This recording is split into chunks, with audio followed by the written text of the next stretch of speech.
any of you are in quarantine, you know what I'm talking about. And if you're not in quarantine, what are you doing?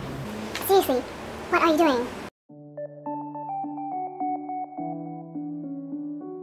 Assalamu alaikum, hello people. Now if you're in quarantine, it's hard not to feel like you are marooned on an island, Castaway style. You are one of the most fortunate people in this world if you have a roof over your head and food to eat, not just for today but hopefully for the next few days, maybe even week, maybe even month or months.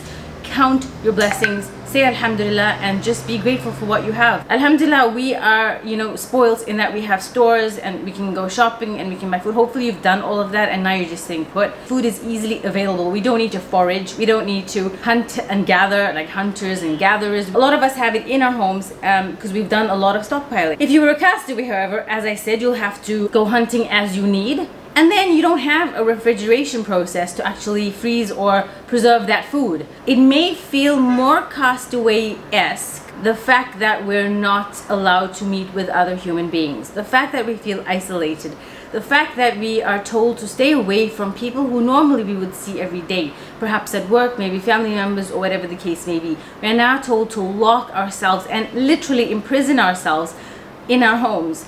And for the most part, we are lucky in that we have our bedrooms, we have hopefully a lounge, we have other places in our home that we can retreat to when we feel bored of one room. We can move around in that aspect. And the bigger your house, the easier it is for you to stay quarantined. I mean, it can kind of feel like a holiday if you want it. People with beach sand in their lounges and a picture of a large plasma screen TV with the picture of the beach on it. Anyway, crazy stuff, but it's quite funny.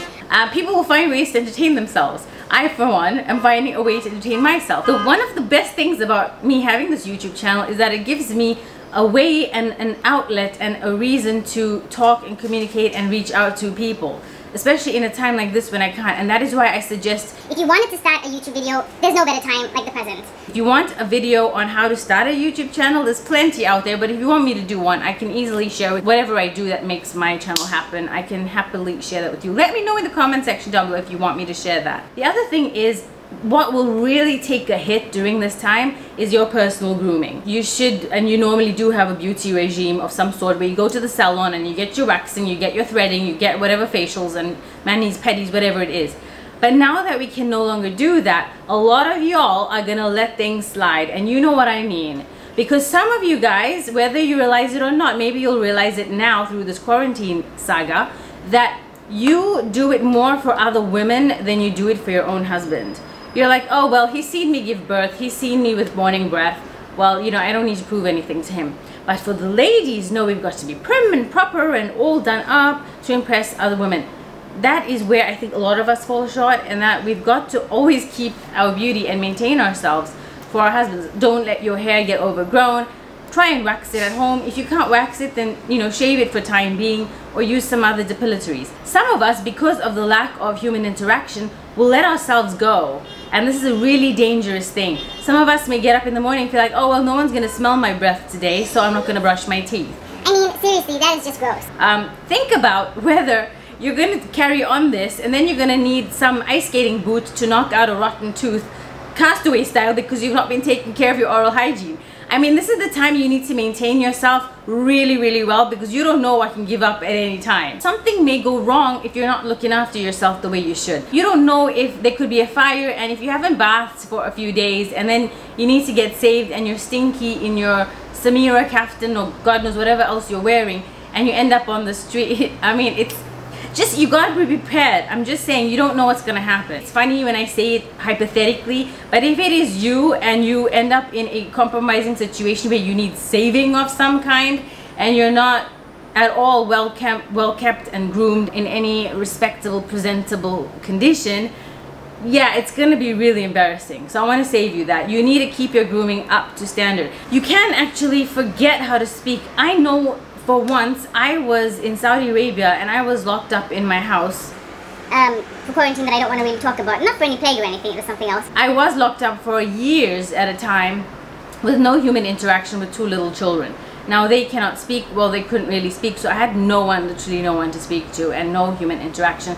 It was as though I suffered something that prisoners in solitary confinement suffered with, and that is basically losing your ability to speak, losing the faculty of speech. This was the most scary thing that had ever happened to me. And the only time I really realized that this was happening to me was when I actually did meet human beings. And yes, it did feel like something completely foreign to meet a human being. I encountered a species of human being. I would then speak, and basic words like confusion, appropriate, or whatever it is, basic words, I couldn't articulate. I would have to stop and think and look for words in my head because they weren't coming, because they weren't being used. And there is a famous saying, if you don't use it, you lose it. The same thing with taking care of yourself during this castaway quarantine period. You need to be speaking to people as much as possible. You need to be reaching out, whether on social media. But don't forget that we've become so adept at texting, we forgot actually how to speak.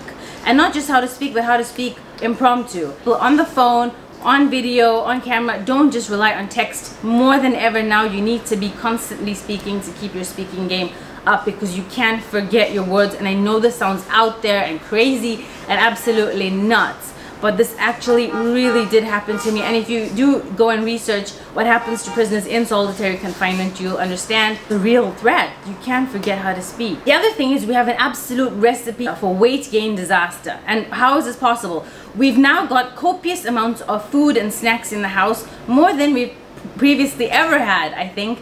And we've got more time on our hands than ever, and limited area of space and movement. Which means that A, we're gonna get very lazy if we don't take care of this. B, we're gonna overeat like crazy if we don't watch ourselves. And we're really going to let ourselves go if we Netflix and chill with a bag of crisps, some Ben & Jerry's or whatever, Clover ice cream, whatever, wherever you are, you've got ice cream. And you've got bars of chocolates, candy bars, a whole lot of different, snacks. And you just keep on shoving it down the hatch. If you keep doing this, and if you lack exercise, which you can even do in your own, I don't want you to think that you need to go to a gym to exercise. You can absolutely do your home workouts. A lot of people are doing it right now. I myself am doing it. You need to work out at home. You just need a tiny space that your body can fit in lying down. You can find that anywhere in your home, even if you have a really tiny home. So there's really no excuse. We suffer mentally now from anguish, anxiety, isolation, human social deprivation, loneliness, a lot of worry and anxiety. So all of this is going to drive us to comfort eat. And that is something that is a huge risk right now that we need to save ourselves from. Okay, so how do you remedy this? Firstly, I would suggest that you hide all of your really tempting snacks in very hard to reach places. Put them in a suitcase, store them right on the top cupboards right at the back where you can't easily reach them. It's going to be a pain in the butt to get them down, and that will hopefully prevent you from reaching out for them. The other thing is, get busy. If you've always wanted to write a book, become an author, become a filmographer, a videographer, whatever it is, now is the best time. Get filming, even if it's stuff outside your window, stuff in your home. Take basic photographs, start preparing, start planning, and start executing that. Plan your day, organize it, set a timetable for yourself, write your book, set that time aside.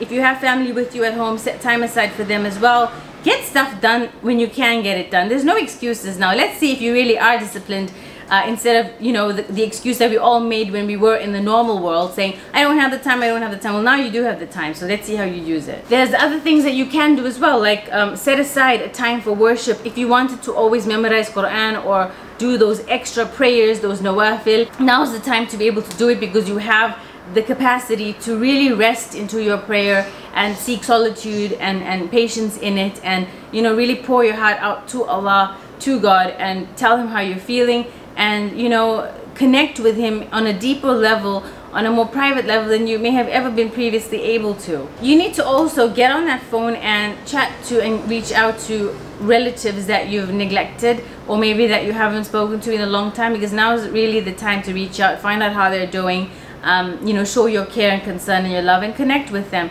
because in the usual hubbub of day-to-day life, we're not afforded this and give them the attention and love and affection that we could give them now. So we have this opportunity while we're alive. Make that call, tell them that you love them, and make dua for them. You could also build a course. If you have some skill, some talent that you can share with the world, get it filmed on video. You could use your phone if you don't have fancy equipment. There's no excuse. Be resourceful. If you have limited stuff in your house, use what you have, the way you have it, how you have it now. Don't make excuses. The time for that is over. Just use what you have now. Make a difference while you're still alive, and thank Allah for that life. Show gratitude for that life and what you have by just using what you have. If you, for example, are good at sewing, now's the time to sew fabulous outfits. Teach people how to sew online. Pour all of your love into your dishes. Make amazing dishes that your not too extravagant though, because we need to ration them and keep them simple. But as well as keeping them simple, you can make them, you know, really tasty. Slow cook them, for example. Also, you could spring clean your home. How many of us have left that until now because we've just not had the time to all itty bitty little annoying cleaning? If you don't have a helper, you can honestly find out that cleaning is an art form. I know, it sounds crazy, but it is. Minimalism is such a huge thing for me now because I feel like I have so much junk, and if you know anything about me, I hate stuff. So when I'm cleaning, I realize that the less ish you have, the less ish you have to clean. Also, don't forget the power that solitude has on deep thinking, pondering upon the universe, tadabbur, to ponder upon creation, upon the magnificence of His work. Distracted living and social media has taken us away from remembering Allah in terms of not just dhikr, but in terms of marveling at the creation, at our eyes, for example, and how they operate. Whether it's a bird flying outside the window and how they spread their wings apart and back and forth. This is all mentioned in the Quran, so we don't really give these things much thought. We take them for granted, and that for me is a huge loss and very sad. So take time out to think about these things, and take time out to daydream as well. When last did you daydream? I think that daydreaming is really important, and we used to do it a lot in our childhood, in the 80s and 90s when we didn't have technology. Kids these days don't know how to daydream. They're just like, I'm bored, and they want anything to fix it. There's actually a purpose to boredom. So boredom isn't the enemy. The enemy is being idle and wasting your time with frivolous stuff just in the name of being busy. That being said, I hope you all make this through, and let's reach out to each other. Please do comment in the comment section below so that I know if you are watching this, they are benefiting, and let me know what you're suffering with at this moment. Also, just a little game, let me know if you had 3 items to take on an island. If you were to be a castaway, what 3 items would you grab from your luggage? Now, I used to play this game with my students in the British Council in Saudi Arabia, and it was a load of fun. So let me know, what 3 items would you take on an island with you if you had the choice and if you were stranded? Thank you so much. I love you guys. Keep in touch and stay tuned for more videos on the Quran Diary.